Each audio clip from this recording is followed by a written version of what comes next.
नमस्कार दोस्तों। Bihar power limited में जो इलेक्ट्रीशियन ट्रेड के लिए आईटीआई वालों के लिए जो वैकेंसी आई है, जिसमें 2000 प्लस वैकेंसी है, उसी के लिए हम प्रीवियस ईयर का एमसीक्यू क्वेश्चन सीरीज चला रहे हैं, जिसमें आज का वीडियो नंबर दूसरा है। पीछे पहला वीडियो कंप्लीट हो चुका है, उसको जाकर देख लीजिए। जो पहले वीडियो में कंप्लीट हुआ था क्वेश्चन, उसके आगे से अब हम आज स्टार्ट कर रहे हैं 68 क्वेश्चन से। पहला वीडियो में इसके पहले का क्वेश्चन है। यह जो प्रीवियस ईयर का क्वेश्चन है वह 2018 में एग्जाम हुआ था, 3/11/2018 को, वहीं से लिया गया है। तो आइए इस दूसरे वीडियो में चलते हैं। बिहार इलेक्ट्रीशियन में जो वैकेंसी है उसके लिए है प्रीवियस ईयर का क्वेश्चन पेपर। तो क्या है पहला क्वेश्चन आज का दूसरा वीडियो में कि एक इंडक्शन मोटर के स्टेटर के घूर्णन चुंबकीय क्षेत्र की गति, मतलब मैग्नेटिक फील्ड की गति, और शाफ्ट घूर्णन की गति, शाफ्ट की गति और मैग्नेटिक फील्ड की गति के बीच के अंतर को क्या कहते हैं? तो स्लिप कहते हैं। स्लिप बराबर फॉर्मूला क्या होता है? तो होता है एनएस माइनस एनआर। एनआर क्या है? रोटर स्पीड, शाफ्ट की स्पीड, और ये क्या है? सिंक्रोनस स्पीड, बटा में एनएस। तो यही ना स्लिप के लिए फॉर्मूला है। परसेंटेज चाहिए तो गुणे 100 कर दिया जाता है। तो स्लिप, तो इसमें B option is right answer. क्या होता है स्लिप? तो मैग्नेटिक फील्ड की गति, जिसको सिंक्रोनस स्पीड कहते हैं, तो मैग्नेटिक फील्ड की गति और शाफ्ट की गति, जिसको रोटर स्पीड कहते हैं, दोनों के डिफरेंस को स्लिप कहते हैं। इसलिए B option is right answer. अगला क्वेश्चन क्या है? एक 3 phase induction motor self starting क्यों होती है? 3 phase induction motor self starting क्यों होती है? क्योंकि 3 फेज इंडक्शन मोटर में तीनों सप्लाई दी जाती है और तीनों सप्लाई 120 अंश के एंगल पर होते हैं, जो एक रोटेटिंग मैग्नेटिक फील्ड स्वयं बना देते हैं।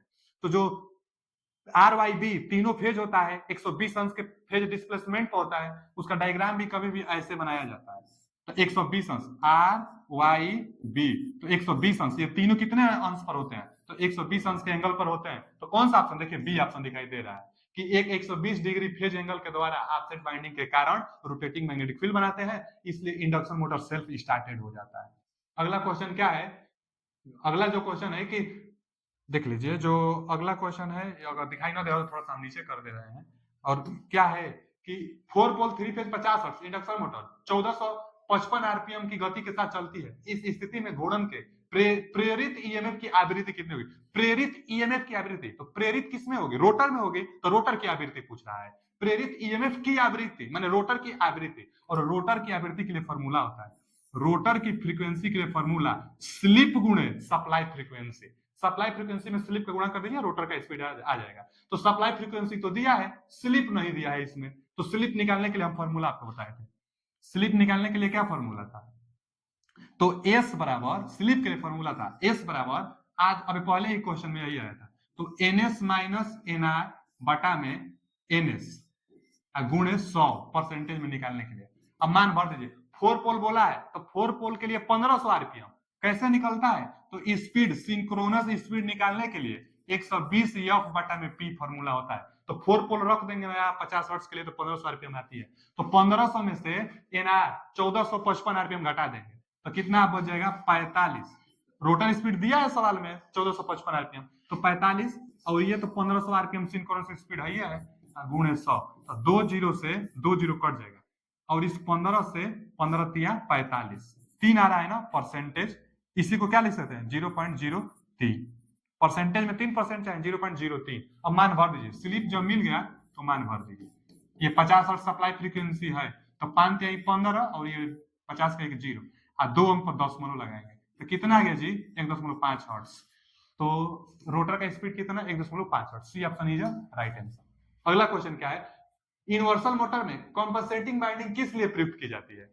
यूनिवर्सल मोटर में कॉम्पनसेटिंग बाइंडिंग, कोई भी मोटर हो, कॉम्पनसेटिंग बाइंडिंग हमेशा आर्मेचर रिएक्शन को कम करने के लिए, रिड्यूस करने के लिए, तो reduce the effect of armature reaction, armature reaction को कम करने के लिए कॉम्पनसेटिंग बाइंडिंग का प्रयोग किया जाता है। और यूनिवर्सल मोटर वह मोटर है जो एसी डीसी दोनों पर काम करे। इसकी स्पीड स्टार्टिंग में भी हाई होती है और टार्क भी अच्छा होता है। इसका प्रयोग कहाँ किया जाता है? तो जो मिक्सचर होता है ना, फूड मिक्सचर, वहां पर इसका प्रयोग किया जाता है। बहुत बार पूछता है कि यूनिवर्सल मोटर का प्रयोग कहाँ किया जाता है, तो फूड मिक्सचर में यूनिवर्सल मोटर का प्रयोग किया जाता है। कंपनसेटिंग बाइंडिंग का प्रयोग किस लिए किया जाता है? तो आर्मेचर रिएक्शन को कम करने के लिए। इसलिए A option is right answer.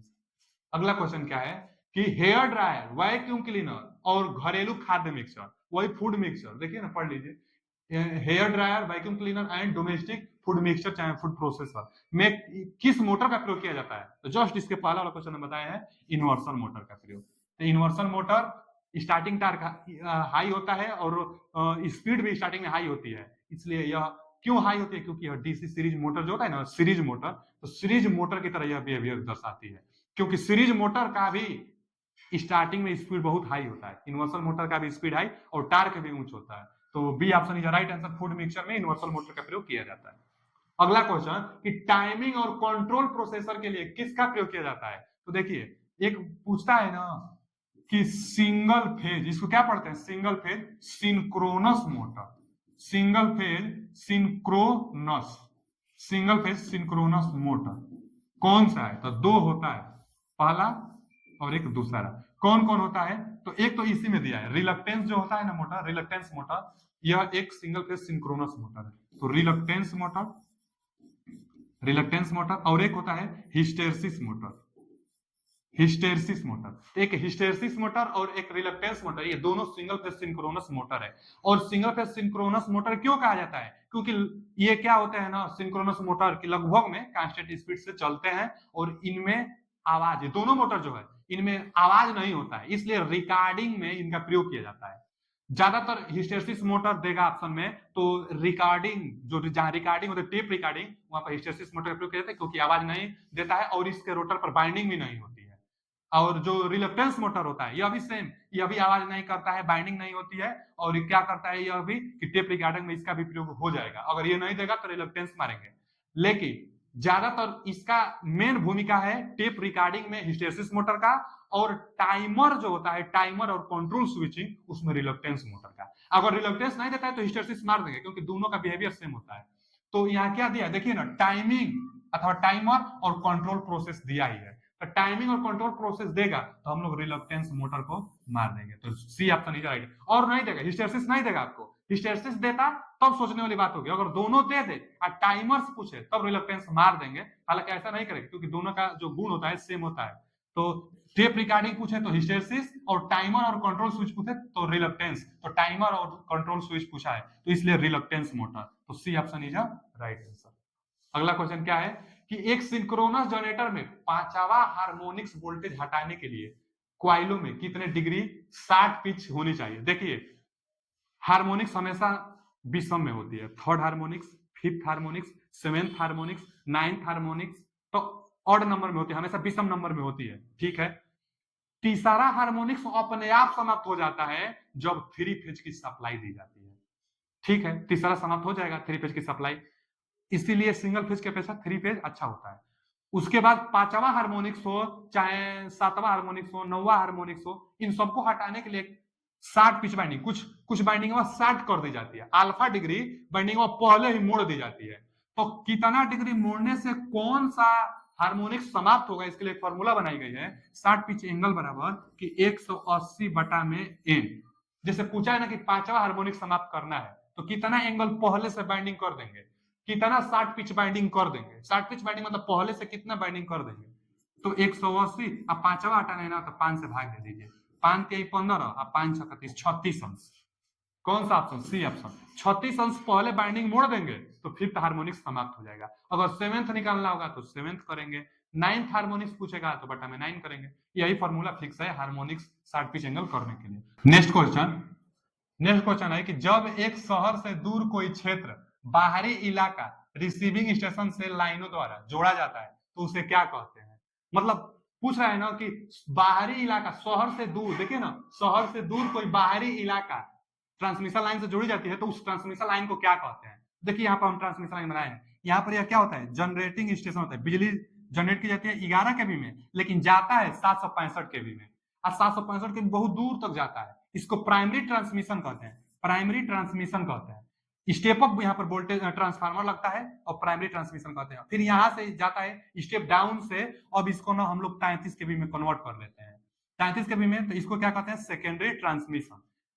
यहाँ से फिर अब शहरों में जाता है, यहाँ से ये जो स्टेशन है यहाँ से अब शहरों में ये 11 केवी सप्लाई दी जाती है, तो यहाँ से शहरों में जाता है, और शहरों से फिर अब गांवों में जाता है, यहाँ से 440 वोल्ट सिंगल फेज लेते हैं, गांव में ये जाता है, शहरों में ये जाता है, लेकिन बोला है शहरों से भी बाहरी दूर, मैंने इसको बोला है शहरों से दूर 33 केवी को, और यह क्या है, सेकेंडरी ट्रांसमिशन है, सेकेंडरी ट्रांसमिशन। तो A option is right answer. आते हैं अगले क्वेश्चन। क्या है कि उच्च गति के सिंक्रोनस जनरेटर में से निम्नलिखित में से किस प्राइम मूवर का प्रयोग किया जाता है? उच्च गति मतलब हाई स्पीड, अगर इंग्लिश पढ़ेंगे तो देखिए यहाँ हाई स्पीड, तो हाई स्पीड जो होता है इसके लिए स्टीम टरबाइन, और लो स्पीड होता है तो हाइड्रोलिक टरबाइन।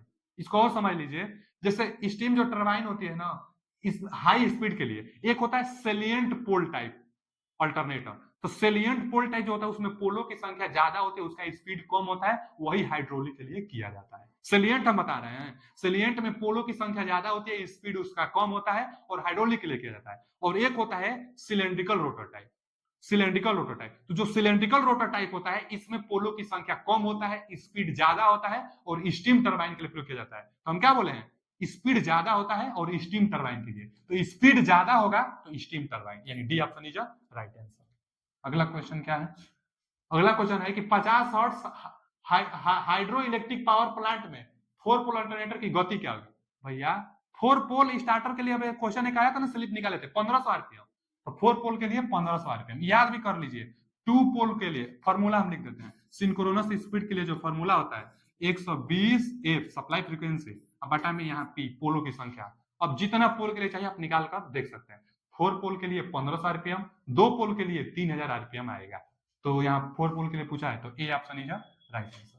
अगला क्वेश्चन क्या है, सिंक्रोनस मोटर को दोगुनी उत्तेजित मतलब डबली एक्साइटेड एसी मशीन क्यों कहा जाता है। देखिए जो सिंक्रोनस मोटर होता है ना, 3 फेज सिंक्रोनस मोटर, उसको डबली एक्साइटेड मशीन भी कहा जाता है। पूछता है सवाल कि डबली एक्साइटेड मशीन निम्न में से कौन सा है, और उसमें दे देगा DC motor, DC generator, alternator motor, मतलब सिंक्रोनस मोटर, उसमें ऑप्शन दे देगा। तो सिंक्रोनस मोटर मानते हैं, सिंक्रोनस मोटर डबली एक्साइटेड मशीन है। क्यों, क्योंकि जो सिंक्रोनस मोटर होता है उसमें एक तो स्टेटर होता है, एक तो रोटर होता है, तो रोटर पर भी सप्लाई दी जाती है परंतु डीसी सप्लाई दी जाती है। डीसी शंट मोटर से दे देंगे अथवा बैटरी से दे देंगे रोटर पर जो फील्ड वाइंडिंग होती है, और सप्लाई अल्टरनेट जो सिंक्रोनस मोटर है तो 3 फेज सप्लाई भी दे जाती है एसी।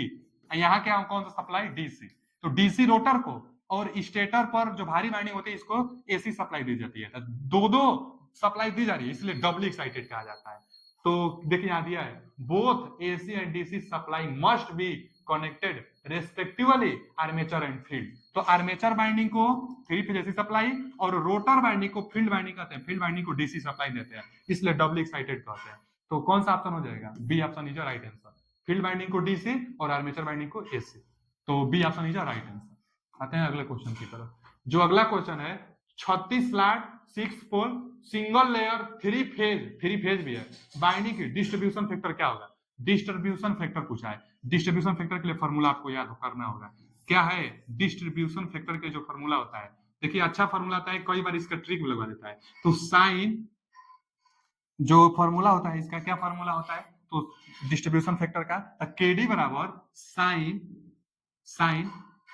एम बीटा बाई 2 बटा में M sine beta by 2।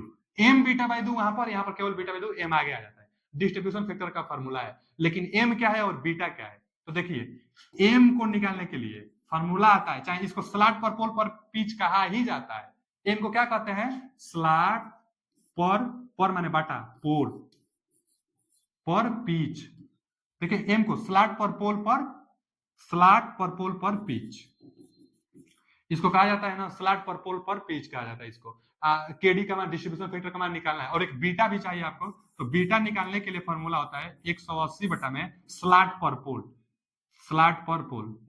Slot पर माने बाटा पोल, हम मान निकाल लीजिए। देखिए बीटा निकालना है तो 180 स्लॉट पर पोल इसमें दिया होगा, देखिए 36 स्लॉट और पोल 6 दिया है, तो स्लॉट पर पोल माने स्लॉट बटा में पोल करेंगे तो 6 आएगा, इसलिए 6 स्लॉट 36 है पोल 6 है, तो बटा में 6 और 6 से 180 में भाग देंगे तो 6 3 18 30 अंश, तो बीटा 30 अंश रख लेंगे। अभी एम का मान चाहिए, तो एम के लिए भी दिया है 36 स्लॉट दिया है, पर पोल पर फेज, यहाँ भी फेज भी लिख सकते हैं, स्लॉट पर पोल पर फेज, इसको लिख लीजिए स्लॉट पर पोल पर फेज, तो स्लॉट पर पोल और पर फेज तो मान भर दीजिए। कितना 36 स्लॉट दिया है, पोल कितना दिया है 6 पोल दिया है, गुणे फेज कितना दिया है 3 फेज दिया है, तो 3 फेज 12 3 36 36 18 18 दूना के 36, 2 ऑप्शन आ रहा है, तो मान भर दीजिए। डिस्ट्रीब्यूशन फैक्टर के लिए मान भरना है साइन एम का मान 2 आया था ना, देखिए एम का मान 2 और बीटा का मान कितना आया है, 30 अंश आया है। तो 2 और 30, तो 2 गुणे 30 60 और 60 बटा में 2 मान भर दे हम, देखिए 2 गुणे 30 और बटा में 2, यहाँ एम का मान 2 और साइन बीटा कितना है, बीटा 30 अंश है, तो 30 बटा में 2, या इसको तो हम 15 कर ही देते हैं, 30 बटा 2 करेंगे तो 15, यहाँ ये 2 से 2 कट जाएगा तो साइन 30 ऊपर हो जाएगा। क्या आया, थोड़ा और आगे हम बढ़ा लेते हैं, क्या आ रहा है देख लीजिए, यहाँ 2 से 2 कट जाएगा साइन 30। अच्छा साइन 30 का मान 1 बटा 2 है, 1 बटा 2 को 10.5 कहते हैं, 2 से 2 कट जाएगा साइन 30 का मान 10.5 बटा में 2 गुणे साइन 15 का मान नहीं याद है तो दिया है आपके लिए, देखिए दिया गया है साइन 15 अंश का मान 0.2588, 0.2588, इसको हल कर लेंगे तो 10.95 के करीब आ रहा है, इसको हल कर लेंगे तो कितना आएगा 10.95, हल तो कर ही सकते हैं, तो 10.95। अब विकल्प देख लेते हैं कौन सा ऑप्शन सही है, इसमें 10.95 है, देखा दिया है, देखिए 10.95 पहला ही ऑप्शन, और कोई ऑप्शन मैच नहीं कर रहा है, तो 10.95 है 10.96, तो A option is right answer. क्या क्या ध्यान देना होगा, एम को, एम क्या कहते हैं, स्लॉट पर पोल पर फेज, और बीटा को 180 बटा में स्लॉट पर पोल, एक डिस्ट्रीब्यूशन फैक्टर के लिए फार्मूला कितना, साइन एम बीटा बाई 2 बटा में एम साइन बीटा बाई 2। आते हैं अगले क्वेश्चन की तरफ, जो अगला क्वेश्चन है कि आर्मेचर कोर के स्लॉट में उसके विशिष्ट अनुक्रम में अंतिम कनेक्शन के साथ इंसुलेटेड कंडक्टर की क्रमबद्ध व्यवस्था को क्या कहा जाता है, उतना समझ में नहीं आया, इंग्लिश देख लेते हैं।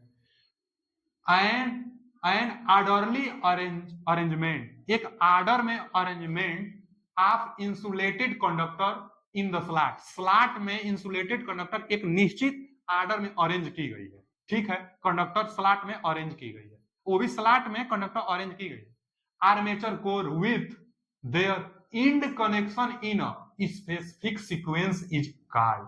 अब क्या कर रहा है कि स्लॉट में कंडक्टर को अरेंज की गई है, एक स्पेसिफिक कनेक्शन को क्या कहते हैं, तो बाइंडिंग कहते हैं।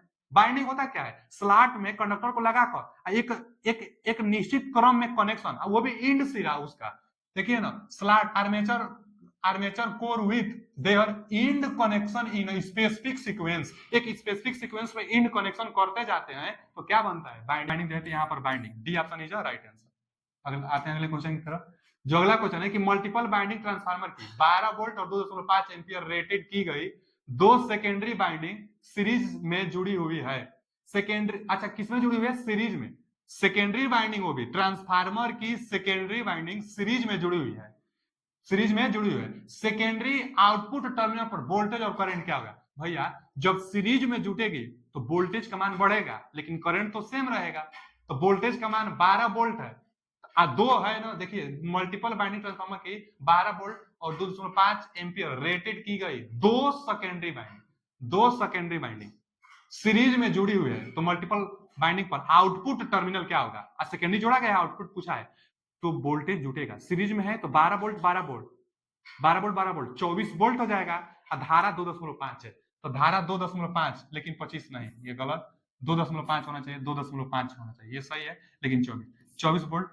अच्छा कुछ कमी है इसमें तो इसको आप सुधार लीजिए, कितना होगा, यही सी ऑप्शन इसका होगा 24 वोल्ट, लेकिन ये धारा ये नहीं होगा, कितना होगा, तो 2.5 एम्पियर, क्योंकि सीरीज में धारा बराबर होती है, सीरीज में धारा बराबर होती है और वोल्टेज बढ़ जाता है, तो 24 वोल्ट और 2.5 ampere, C option is right answer. अगला क्वेश्चन, जो अगला क्वेश्चन है, एक 8 pole lap binding DC machine में 720 आर्मेचर कंडक्टर्स है, ठीक है, 720 आर्मेचर कंडक्टर है, ध्यान से पढ़िए सवाल को, बहुत बढ़िया क्वेश्चन है, 720 आर्मेचर कंडक्टर है, ठीक है, 720 आर्मेचर कंडक्टर है, 8 पोल है, ये भी ध्यान दीजिएगा। अच्छा हम यही पूछ सकते हैं एक सवाल कि 720 आर्मेचर बाइंडिंग है, देखिए हम लगाते भी चलते हैं इसको, क्या क्या बोल रहा है कि 720 आर्मेचर कंडक्टर है और 8 पोल है, तो पर पोल पर आर्मेचर कंडक्टर की संख्या कितनी होगी, पर पोल आर्मेचर कंडक्टर, पर पोल आर्मेचर कंडक्टर, नंबर ऑफ पर पोल आर्मेचर कंडक्टर्स, मतलब आर्मेचर कंडक्टर्स की संख्या कितनी होगी पर पोल के लिए, तो 720 टोटल आर्मेचर कंडक्टर दिया है कि डीसी मशीन में 720 आर्मेचर कंडक्टर है, 8 पोल है, तो 8 से हम भाग दे देंगे, 8 9 72 90 कंडक्टर आ रहा है, कितना आ रहा है, तो 90 कंडक्टर। कितना में, तो एक पोल में, एक पोल में, क्योंकि 8 पोल है, 720 आर्मेचर कंडक्टर है, तो कितना जाएगा टोटल, 8 9 72, यानी 90 90 90 आएगा, अंश नहीं 90 होगा। टोटल कंडक्टर कितना हो गया, तो 90। ठीक है, आगे देख लेते हैं, अब आगे पढ़ लेते हैं। अभी तो हम एक लाइन पढ़े, उसका जवाब पा लिए कि 720 कंडक्टर 8 पोल है, तो चलिए भाई एक पोल में 90 कंडक्टर है। अच्छा, आगे क्या पूछ रहा है कि पोल पोल पिच का 70%, अच्छा पोल पोल पिच का 70% समाविष्ट करता है, माने 70% चाहिए, तब कितना कंडक्टर, एक्टिव कंडक्टर कितना हो गया। जैसे क्या कर रहा है ना कि मान लीजिए कि अब बस आप कल्पना कीजिए कि मान लीजिए यही आर्मेचर है, इसी पर बाइंडिंग किया गया है, और कितना है लपेट, तो 90, क्योंकि 8 पोल है ना, 8 पोल है, तो एक पोल पर हम निकाले 8 से भाग देकर, तो 90 आ रहा है कंडक्टर। और 90 कंडक्टर में बोल रहा है कि जो पोल है ना जी, पोल पिच, उस 17% समाविष्ट करता है, तो इसका 17% कंडक्टर में काम करेगा। जब पोले पिच 70% समाविष्ट है, काम करता है, तो कंडक्टर भी 70%, तो टोटल 90 है। तो अब निकाल लेंगे कि कितना कंडक्टर एक्टिव कंडक्टर है एक पोल में, पर पोल एक्टिव कंडक्टर, एक पोल पर पोल एक्टिव, पर पोल एक्टिव कंडक्टर कितना एक्टिव कंडक्टर है, तो 90 टोटल कंडक्टर है, लेकिन 17% पोल पिच काम कर रहा है, 70% यानी 10.7 हो जाएगा। तो देखिए 10.7, तो एक जुड़ गया तो 7 कर देगा, और 7 नाम 63 कंडक्टर आ रहा है। कितना आ रहा है, 63 कंडक्टर। ठीक है, अब आगे पढ़ लेते हैं। 70% काम करता है, तो टोटल 63 कंडक्टर। अब क्या कर रहा है, प्रत्येक पोल फेस में कॉम्पनसेटिंग बाइंडिंग, अच्छा कॉम्पनसेटिंग बाइंडिंग पोल में किया भी जाता है, तो प्रत्येक पोल फेस में कॉम्पनसेटिंग बाइंडिंग के कंडक्टर की संख्या क्या होगी। तो अब पूछ रहा है कॉम्पनसेटिंग बाइंडिंग के लिए कंडक्टर, प्रत्येक पोल के लिए कंडक्टर की संख्या क्या होगी, तो 63 कंडक्टर आया है। अब प्रत्येक पोल के लिए पूछ रहा है, यानी 8 को पोल है, तो 8 से इसमें भाग दे देंगे, 8 से इसमें भाग दे देंगे, तो भाग दे देते हैं। क्यों चीज कंपनसेटिंग पूछा है ना, कंडक्टर ऑफ कंपनसेटिंग, तो कंपेंसेटिंग कंपनसेटिंग कंडक्टर्स की संख्या कितना हो जाएगा, तो 63/8, क्योंकि 8 पोल है, तो 8 पोल के लिए कितना होगा, आप देख लीजिए, 8 नामा 72 होता है, यहाँ पे कितना होता है, 8 नामा 72, देख लीजिए कितना है कि कंपनसेटिंग बाइंडिंग ऑफ कंडक्टर की संख्या, तो 8 इकाई 64, 8 नामा 72, तो 9 बार तो जाएगा नहीं, 8 इकाई 64, कितना जाएगा, 8 इकाई 64, तो 8 बार चला जाता, बस एक पॉइंट कम है, तो लगभग में 8 ना रहे, लगभग में यहाँ कितना लिख दे रहा है, लगभग में 8, क्योंकि 8 8 64 होता ही है, 63 है ये, तो लगभग में 8, तो इसमें विकल्प में दिया हुआ देखिए 8 कंडक्टर पर पोल, तो D option is right answer. एकदम इजी क्वेश्चन है। टोटल कंडक्टर था 720, तो एक पोल के लिए 90, 17% काम कर रहा है, तो टोटल आएगा 63, तो पर पोल के लिए कितना कंपनसेटिंग बाइंडिंग होगा, तो 8 पोल है, तो 8 से भाग दे देते हैं, तो 8, लगभग में 8 आ रहा है, तो D option is right answer. अगला क्वेश्चन क्या है, इंडक्शन हीटिंग में करेंट पेनिस्ट्रेशन की गहराई, देखिए इसको क्या कहते हैं हम लोग, स्किन डेप्थ कहते हैं, इंग्लिश में दिया कि नहीं, स्किन डेप्थ।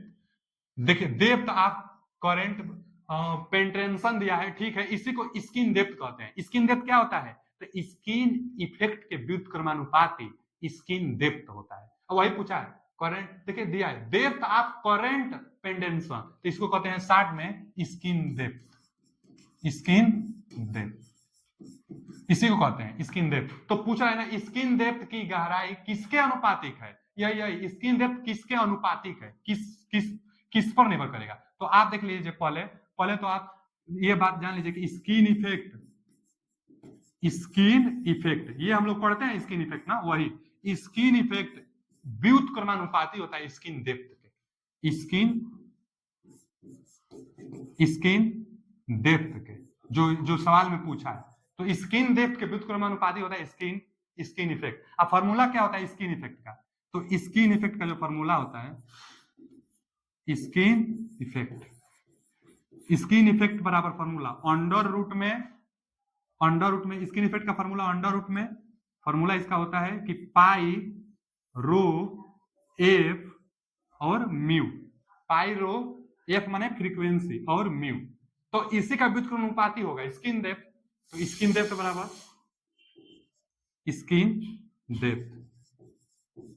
स्किन डेप्थ बराबर जो फॉर्मूला होगी 1/में पाई रो एफ और म्यू, यही होगा स्किन डेप्थ का। तो स्किन डेप्थ किसके होगा भैया, 1 बटा में अंडर रूट में फ्रीक्वेंसी का, तो 1 बटा में अंडर रूट फ्रीक्वेंसी का, B option is right answer. Formula पर जानेंगे तो आप मार लेंगे। और कोई बार पूछता है कि स्किन इफेक्ट फ्रीक्वेंसी पर निर्भर करता है कि नहीं, करता है, इसीलिए डीसी करंट में, डीसी करंट का फ्रीक्वेंसी 0 होता है, तो डीसी का फ्रीक्वेंसी 0 होता है, स्किन इफेक्ट डीसी में नहीं देखा जाता है, एसी में देखा जाता है, क्योंकि एसी पर यह निर्भर करता है। तो आज के लिए इतना ही, मिलते हैं आगे, इसका आगे का क्वेश्चन 83 के बाद अगले वाले क्वेश्चन, अगले वाले वीडियो में। और इतना ही, थैंक यू, धन्यवाद।